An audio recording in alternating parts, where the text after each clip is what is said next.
Hello, everyone. I'm Henrik Lundqvist, former goaltender for the New York Rangers. I'm here today to talk to you about recurrent pericarditis. Hi, I'm Antonio Abbate. I'm a cardiologist at University of Virginia and specialize in recurrent pericarditis. How are you, doctor? I'm doing well. How are you? I'm doing great. Thanks for sharing your story with us. Absolutely. Happy to do so. Yeah. So, going back to when you were first diagnosed with recurrent pericarditis, take me through that story. Uh, it was challenging because I was weeks away from returning to the NHL after having an open heart surgery. I was so excited. I was training, preparing to get back. And then it was like being hit by a bus. I was in so much pain in my chest, back. I felt sick. I wasn't sure what was going on. A few weeks later, I was diagnosed with recurrent pericarditis, and um, just the uncertainty alone was challenging. Not knowing how is this going to play out. Am I going to be able to be active? Am I going to be able to play again? So there was a lot of emotions to deal with in that moment, and I definitely needed some time. I remember that. And a few months later, I did retire, um, and to me, it was about understanding, you know, what needed to happen moving forward here in terms of treatment, but also activity. It was going to be extremely hard to be a professional hockey player dealing with recurrent pericarditis. Well, I'm sorry this happened to you, and I'm not surprised to hear that you were wondering, you had questions. Most people never heard of recurrent pericarditis before, and maybe this is an opportunity to share with our friends that this pericarditis is this inflammation of the sac or membrane around the heart. The sac is there to allow the heart to stay in position and to beat without friction. When it's injured, when you have the pericarditis, that sac becomes irritated, inflamed, and every beat kind of creates a little friction and can cause pain. I want to hear how it presented in your case, but when we talk about recurrent pericarditis, it's actually pericarditis that has never healed completely. The symptoms go away for 4 more weeks, but then comes back because the inflammation is not resolved, and that becomes a more complex problem. So when you were having those symptoms of recurrent pericarditis, what were they really like? What did you feel? I felt a pain right through my chest, a lot of times out my back. Um, Again, felt sick and tired, really tired. Um, so sometimes I wasn't sure if it was a muscle thing, but the one thing that I noticed every time I had a flare was when I lay down and the back was hurting. That was also kind of a sign to me that it was not just a chest muscle, it was something more than just uh, the muscular. Um, and usually after a flare up, I need a few days to just lay extremely low. No activity. Well, after the first flare up, I went months and months without any type of activity to try to heal. What would happen if you tried to do activity? It just got worse. More pain, um, and now knowing what to look for in terms of symptoms, as soon as I feel them, I try to back off and do less activity and be very smart about, you know, workouts and stuff like that. And you were recovering from your heart surgery at this point. You were training to go back, and you having these new symptoms. So, uh, share with us a little bit. How did you get to the diagnosis of recurrent pericarditis, and who helped you in the treatment, perhaps? Yeah, so the first flare up, I thought it was maybe related to my surgery. But at that point, I was working out for months and I felt great. So I thought maybe there's something else. My first thought was that it was muscular. Um, and then I had a checkup from my surgery where I explained to the doctors the symptoms, what I felt, So we did a couple more tests, and that's when we established that I had pericarditis. And at first, I didn't really know what that meant. I didn't know what to expect moving forward, more than the fact we had a meeting. And um, the one thing that really stayed with me was that this could take years.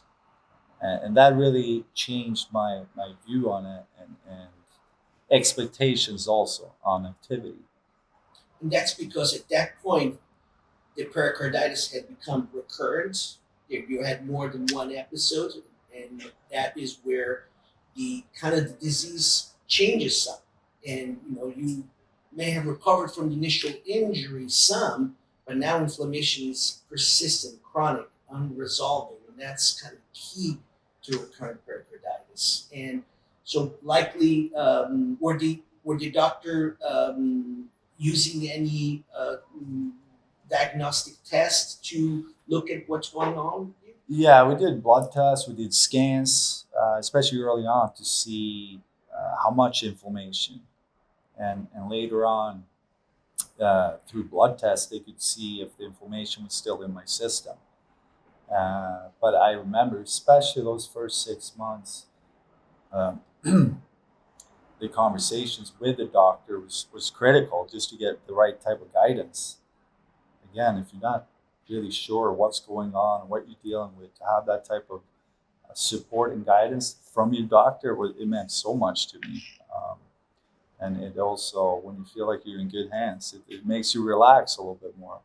But the uncertainty, obviously, it can be stressful at times. So, Henrik, you shared with me how you reached the diagnosis of recurrent pericarditis. Would it surprise you if I told you that the great majority of patients that are diagnosed with recurrent pericarditis struggle to reach that diagnosis? Like they're diagnosed with other things before, or they go around without a clear diagnosis? Yeah, I mean, listen, it was hard for me to fully understand myself, but because I also had a serious big surgery 4 months earlier, I mean, I had a lot of attention to my heart.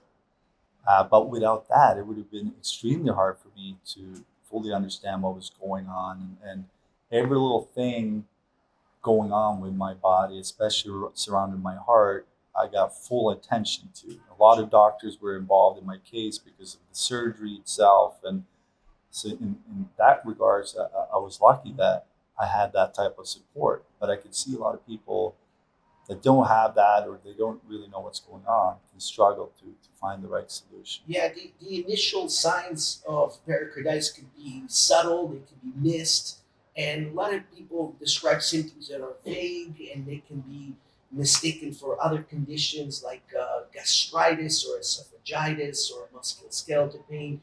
So people go around from doctor to doctor. Some other cases, individuals are evaluated for heart attacks because the pain is so intense. Yeah. And actually, going back to the pain, you described you're having intense pain, and that gets a lot of attention, of course. But were there other symptoms, other things that bothered you that were not the pain or associated with this? One thing that I felt every time I had a flare up was a sense of sadness, which is weird. It's not like I'm sitting there feeling sorry for myself, but I feel extremely low, emotional. So is that common? Well, I hear it a lot from my patients. This overall feeling tired, not sleeping well, being uncomfortable, not necessarily having crushing pain or stabbing pain. That seems to be kind of the tip of the iceberg. And so it's important that when you are talking with your doctor about recurrent pericarditis, you should address all of these symptoms, not only the sharp pain. And I heard from you earlier that you're back to your full life, and I'd love to hear that. So tell me a little bit how you're feeling nowadays. I feel great. I mean, I'm being active, but I just lowered my expectations a little bit. As an athlete, I trained hours every day and I pushed my body a lot. Now, if I'm able to go to the gym for 30, 35 minutes, not a ton of cardio, that's still a win for me. So I'm really enjoying that. And then in terms of what I'm doing day to day with my work at Madison Square Garden, or working a lot within TV and projects overseas in Sweden, here in New York, I'm staying pretty busy. But I'm very happy doing so many different things. And most importantly, I have time for family and friends and traveling. And Well, so, I love it because we certainly want to give the idea you can have a full life, even with recurrent pericarditis.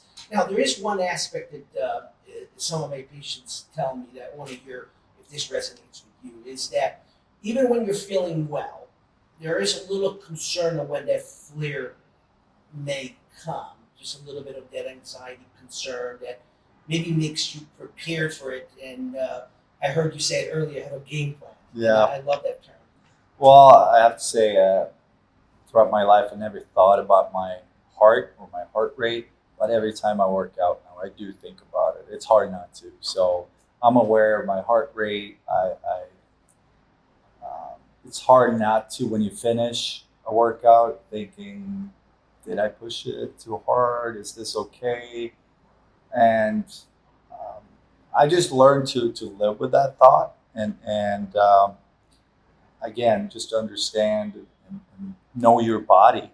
Now 3.5 years in with this condition, I somewhat know what I can do and can't do, which helps. But still, there's a feeling there that you're talking about, of concern that pops into your head. But I want to ask you that the pericarditis, recurrent pericarditis, is there any difference in terms of how you treat it? Yeah, no, absolutely. Different game plans. So that's kind of great question. So pericarditis refers in general to injury, inflammation, irritation of the pericardial sac around the heart. Most of the time, there is an injury that we can identify, or surgery, or a virus, or a vaccine, or other triggers. Sometimes we cannot even identify. But in the majority of cases, 70% of cases, that heals. It goes away, and that's great news. I mean, medication treatments help. The treatment is usually done for about 3 months. It's based on the NSAIDs and colchicine. And in that 70% of cases, inflammation, injury goes away, and the patient heals perfectly. Unfortunately, 30% of cases, which sounds like your case, your inflammation either never resolves or gets a little better and comes back, but the symptoms may go away for 4 weeks or more, but the disease is still there. And it comes back with a flare. And most of the patients with recurrent pericarditis or RP have multiple flares in a year. Yep. And so the disease is completely different. Now it's inflammation that persists and causes more injury, kind of a vicious cycle. For those individuals who have recurrent pericarditis, the treatment has to be intensified and usually longer. You certainly start with NSAIDs, ibuprofen, and colchicine, but we now have a class of drug called IL-1 inhibitors that really tackles that cycle of autoinflammation that's central to recurrent pericarditis. Well, I think I'm really inspired by the way that you dealt with this condition and you became aware of your body and you control the factors that can cause a flare. You obviously have a great relationship with your doctor, which I think is key here. And so I'm not sure I have any particular advice for you on top of what you're doing. I think we can inspire others of doing is know your body, know when something is off. If you're diagnosed with recurrent pericarditis and your treatment is not getting you to as well as Henrik is doing, talk with your doctor. If you think you may have recurrent pericarditis but you haven't been diagnosed, talk with your doctor what other tests you may need. And we heard in your case it took a little bit of time, some extra tests to diagnose it, but once you diagnose it, you regain control. Yeah. And control, I mean, when I played, I was a control freak. So everything from preparation to how I train, mentally prepare for every game, even going into open heart surgery, it was all about try to be a little bit in control, knowing the outcome, knowing when to train, when can I increase this and that. So with pericarditis, it was definitely more challenging, not knowing. So I had to train myself a little bit to accept that, and also to adjust my mindset and game plan moving forward. But 3.5 years in now, I feel like I got it. Yeah. And I'm glad you're sharing with people. I mean, when I see patients with recurrent pericarditis, there's an initial distress where the diagnosis is not certain, and they're wandering around with chest pain or other symptoms, or wondering what it is. When they finally get a diagnosis, there's actually an initial relief, because finally I know what's going on. I know what's causing these symptoms. And that follows by another phase of concern and distress. Is like, I don't know how long it's going to last. I don't know if it's going to respond to treatments. You were sharing with us, this has been going on for 3.5 years. This is actually in line that about the median duration of this disease is about 4 years. Yeah. And so this can go on for several years, and you need to really know how to control it, treat it, and if needed, prevent it, the recurrences. And as you speak, it makes me, it reminds me of how much it helps for your family to understand too, because my kids, my wife, they're extremely understanding when it comes to flare-ups and what it means in terms of energy. And it's like, first time it happens, we didn't really know what was going on, but now to know and have that understanding, it's very helpful. Kids want to play, or they want to, let's do this, daddy, let's go here. It's like, you know what, right now I'm not feeling that good because I'm dealing with this issue, and right now they fully understand, and it makes everything just a lot easier. I thank you for saying that. I'd say this is disabling. This condition can be very disabling to people when they're having flares. And so I often write letters, notes for my patients so they can bring it to their employer or share it wherever they want.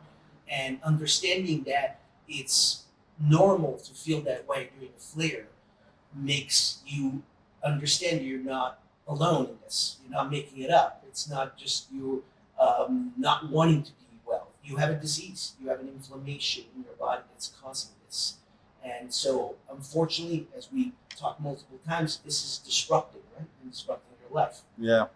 However, let's not forget the happy note here. Look at you, you're looking great. You're doing great. And there is, a hope for management and control over recurrent pericarditis. I just want to thank you for being here today. Launching this campaign feels really important to me. Dealing with this recurrent pericarditis for years, so to get this opportunity to create this platform online, LifeDisRPted.com, where we can give people an opportunity to read, to educate themselves. They can read about my story, but more importantly, educate themselves about the disease and really help them move forward.